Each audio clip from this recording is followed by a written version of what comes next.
আছেন? আশা করি সবাই খুব ভালো আছেন, আর আমিও মোটামুটি ভালো আছি। তো এই যে দেখতে পাচ্ছ, আমি আর কুলদি আমরা বেরিয়ে গেছি পুজো দেখতে। তো আমরা যাচ্ছি জানি দেখতে।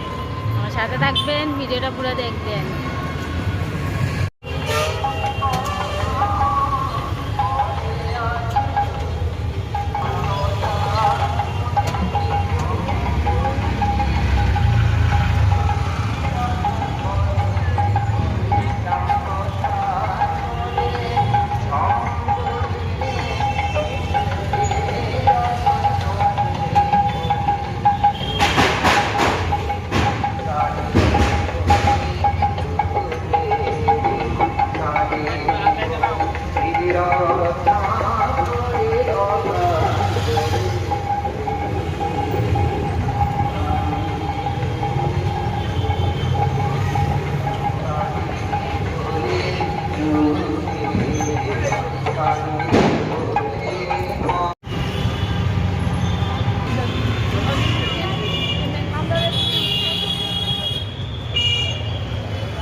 কিন্তু মন্থন শুরু হতেই যে সমস্ত উপাদানগুলো আসতে লাগলো, তার মধ্যে সবচেয়ে আগে এলো সুতীব্র বিষ ফলাফল।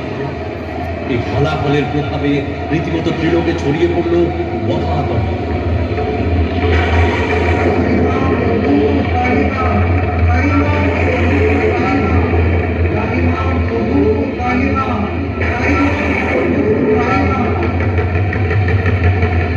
এই দিবাদিদেব, আপনি পারেন এই বিপদ থেকে জগৎকে রক্ষা করতে, তাই আপনাকে এই ফলাফল ধারণের অনুরোধ জানাচ্ছি।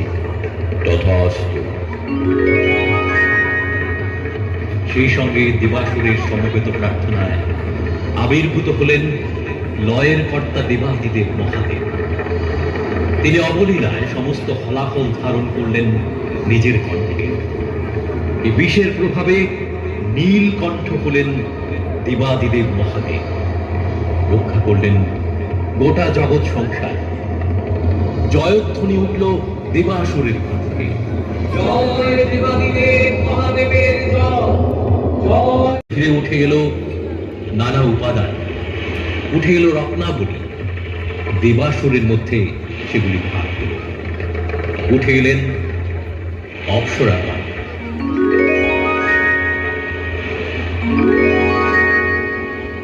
কামধেনু,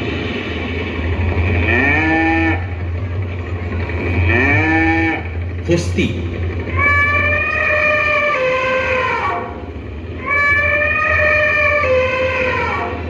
উচ্চশ্রবা,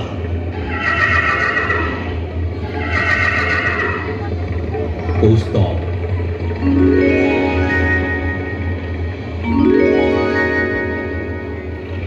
কল্পবৃক্ষ,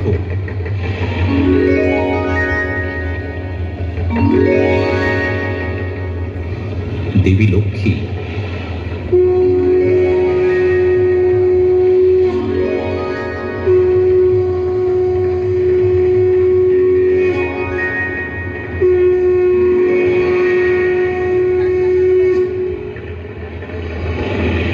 এবং সবশেষে অমৃতের পাত্র নিয়ে উঠে এলেন দেববৈদ্য ধন্বন্তরী।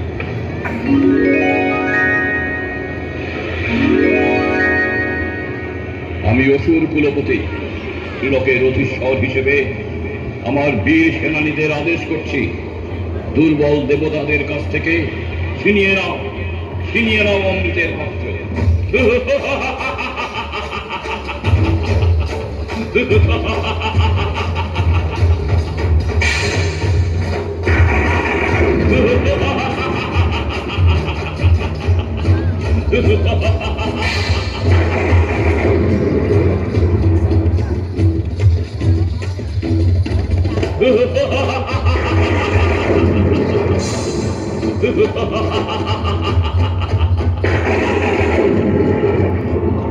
কিছু ভেবে রেখেছিলেন? অসুরেরা অমৃতের পাত্র ছিনিয়ে নিতেই তিনি ধারণ করলেন মোহিনী রূপ। অসুরদের কাছে গিয়ে শুরু হলো মোহিনী নৃত্য।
কে তুমি হে সুন্দরী?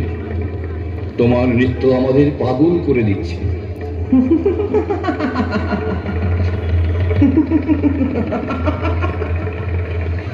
আমি মোহিনী। সুন্দরী, এ তো অমৃতের পাত্র। দেবতাদের কাছ থেকে ছিনিয়ে এনেছি অমরত্বের এই উপাদান। তুমি তো মোহময়ী। আমরা তোমাকেও চাই, একেও চাই। কিন্তু তোমরা যে আমাকে তখনই পাবে যখনই পাত্র ত্যাগ করতে পারবে, না হলে আমি চললাম। না, তুমি না হয় নাও ওই পাত্র, আর আমার লিকা বনাম শুম্ভ নিশুম্ভ।